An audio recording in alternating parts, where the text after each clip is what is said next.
Now let me invite our chief guest. Our chief guest, Senior Professor H.D.Karunaratne, is the Vice Chancellor for University of Colombo and Chair Professor of Business Economics in the Faculty of Management and Finance. May I cordially invite our chief guest to address the gathering. And Cousin Sigera, and all distinguished invitees, panel members, dear youth in Sri Lanka. It gives me great pleasure and honor to address you in this very pleasant morning that you are going to launch this program today, the 2 days program. I think it is very essential program they are conducting. So mentoring for youth is essential for the country like Sri Lanka because the situation you all are aware, we are just coming over the worst crisis happened in the country during couple of years. So of course we know the youth is very important resource for a country. So during this crisis period, as earlier tested, that majority of youth went into asking Aragalaya and changed the country because of they had to face the crisis. The Sri Lanka has been doing, in average, at the early stage of development, but later stage of development, we could not change as other countries, how they moved into a development path. Particularly, we know the country like Sri Lanka, what is the most available resource? What has been the most increasing resource after the 1948? That is the population and human. When we received the independence in 1948, we had only 6.6 million population in the country. Today, we have 22 million population of the country. So how many times the growth of population, that is the fastest growth in this country happened? More than 3 times our total population grew in Sri Lanka during last 70 years.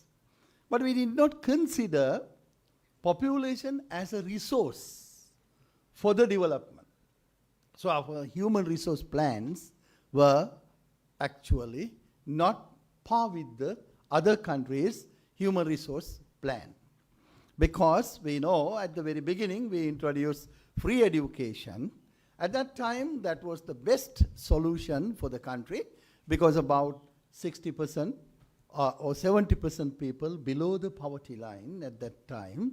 So people focus on the mainly 3 aspects: free education, free health and free nutrition programs. That is the condition in 1940s. But still we are talking on the free education while other countries all have adopted different models for their development. So in economics principle, if you understand, I think the former speaker also explained that the economics, very simply we say, no free lunch. No free lunch. If you hard work only, you can come out from your poverty level or the current status.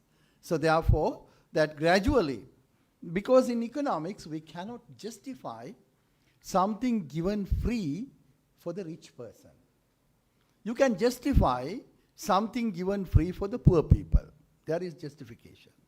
But if you give something for rich person free, which means you are wasting resources which can be used to empower the poor more than their level. So this is the fundamental. And of course, the fundamental economics is not practiced in Sri Lanka. That has been the basic issue. Because still, we believe some ideologies which are outdated. For example, we believe that the foreign investors will come to Sri Lanka, they will invest, they will export the goods, they will give the jobs, then of course the country will be rich. That model has gone. We cannot trust only foreign investors. What we can do in our fingertips. But we have forgotten that. Our policy failures and policy inconsistency went into failures. But most important thing, as youth, what are you getting today? What you can do today? You know, even today in our education system, 25% student failed the O-level examination. In other countries, until 12 years, everyone getting the compulsory education.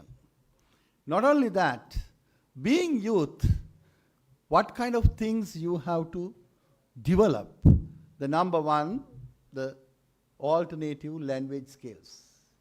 Our language teaching in Sri Lanka has been one of the issues why the country is in this level.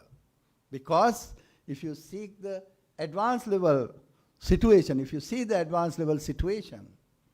55,000 students doing Sinhala as a subject in A-level. How many students doing A-level English as a subject? Only 1,500.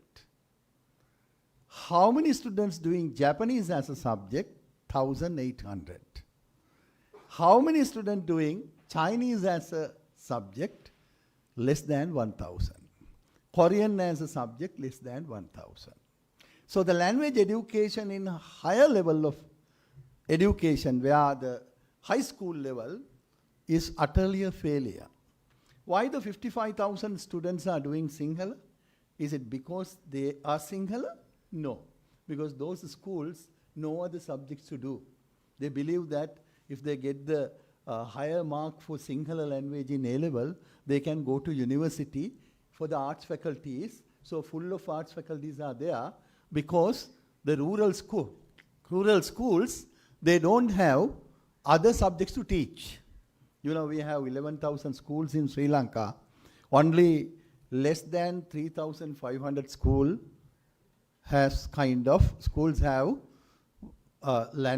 English teacher, science teacher, and maths teacher. More than 6,000 schools, they don't have one of them or either all three of them. There's a huge inequality in the education system in the country.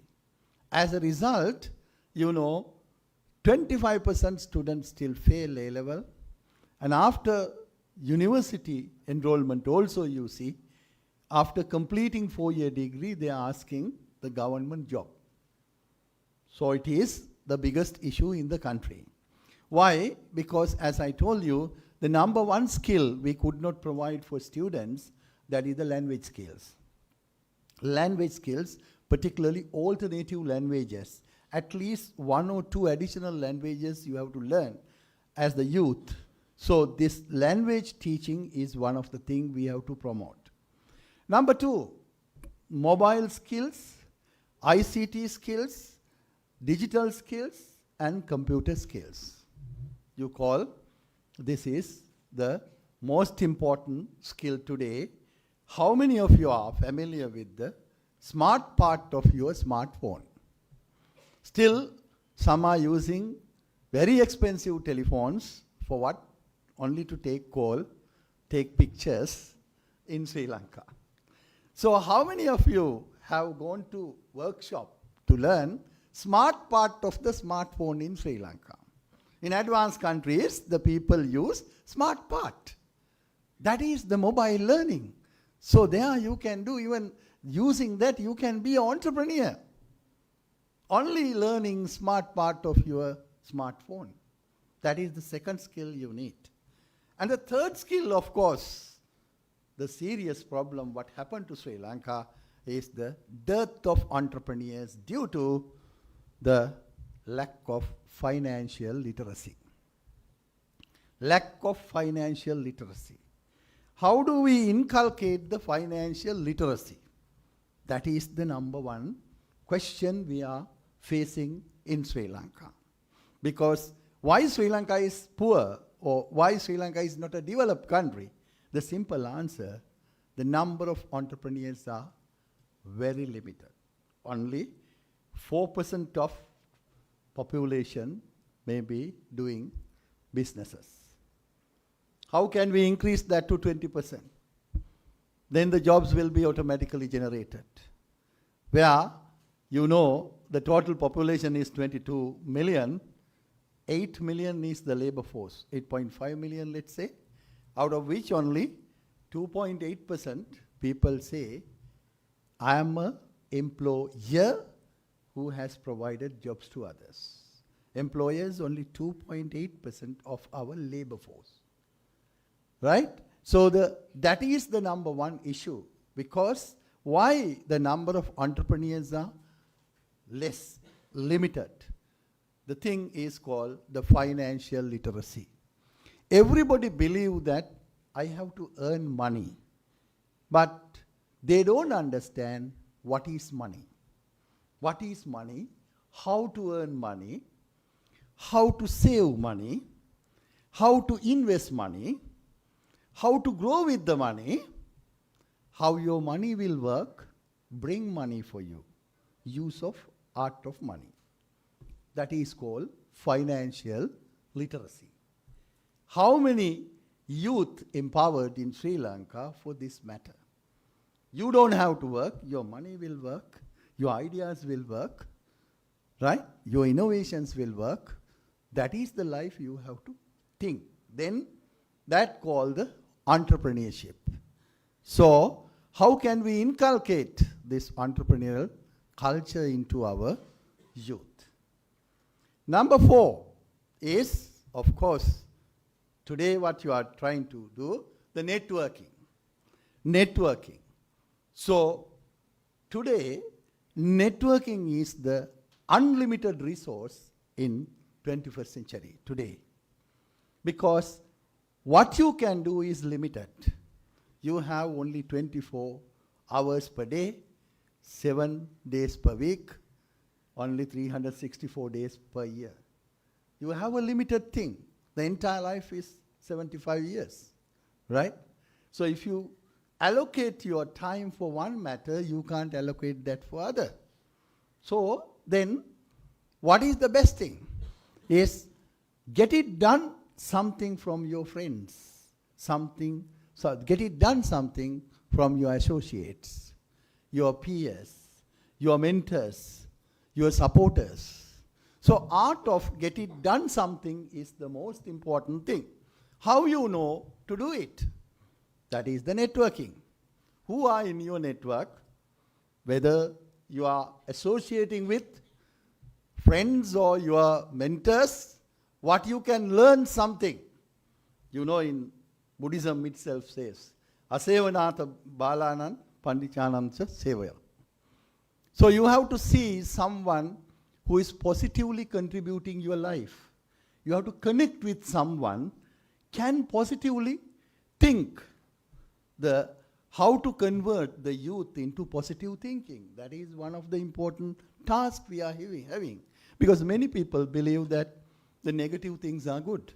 Easy to think in negatively, but difficult to think positively. Difficult to do something positively, easy to do anything negatively.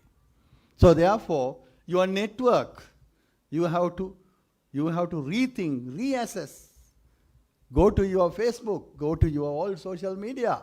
You have to see at least once a week, who are your new members? What are they doing? Who are positive? Who can contribute to your life? Who are destroying your life? How much time you are wasting for talking with others, politicians, gossip in the country.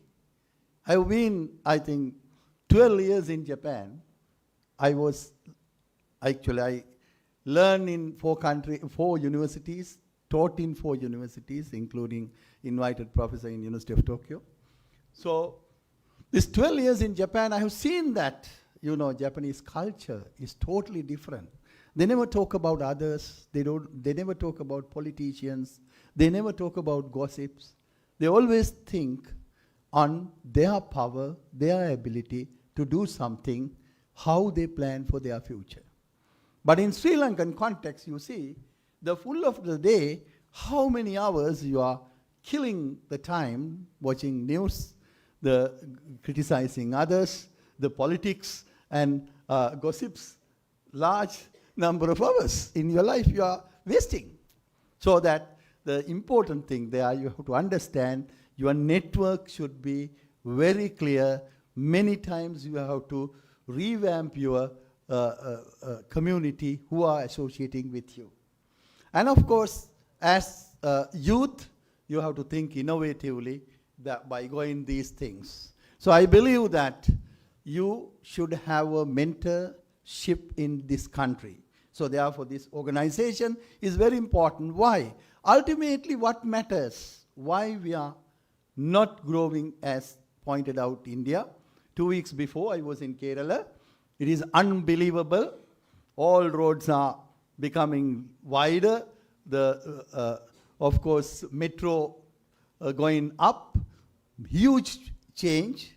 10 years' time, it should be a developed country, obviously. Can't even believe. So, why? What is the ultimate reason we are here? The fundamentals, when you analyze and come into conclusion, my conclusion is that, of course, the values and attitudes. To what extent we can change our attitudes, to what extent we can improve our values. So that, therefore, you have to rethink about how youth should be strategically changed, or how, as a young person, I see the world than the gossip in my society. So therefore, I believe that this kind of programs, particularly mentorship programs, will change the values and attitudes of the youth. And when people are going in wrong directions, we have to support them for coming to the positive direction. So I believe you will be benefited from this program, and you will think about how your future and how the Sri Lanka should change. There was one idea from the earlier speaker. I have different idea on that. I will explain a little bit. Everyone worried about the brain drain in these days. Actually, brain drain is very old concepts in economics, 18th century, 17th century concept, brain drain. Now today we never talk about brain drain. We talk about brain circulation, brain gain, and brain waste. Even if we spend more money and create a graduate in the country, if he's asking job from the government and he's on the road, it's brain waste. If he go to Japan, or if he can be in Korea, work 5 years, come with the money and change attitudes and all this. I think the most important thing I got from the Japan is the values and attitudes, where it is totally important thing, not the money I gain. As a professor there, I have been working 4 years. So anytime, in fact, I got the full permanent professorship 2 times. I gave up and came, right? So my 34 years in University of Colombo, 12 years in Japan, I would have been there permanently. My colleagues, Sri Lankan resources, because the person going abroad we see as only the foreign currency. No, there are many opportunities. We don't use like Indians. Overseas Indians and overseas Chinese played a crucial role in the recent transformation of these 2 countries, right? We never touch our people in foreign countries. Our network is very weak in the context of Indian network all over the world, the Chinese network all over the world. Now, for example, I'll give you one example. When I became the Vice Chancellor in University of Colombo, there were only 54 foreign students. Today we have 324 foreign students in the University of Colombo. We have established Foreign Student Association, and we have established many activities with them.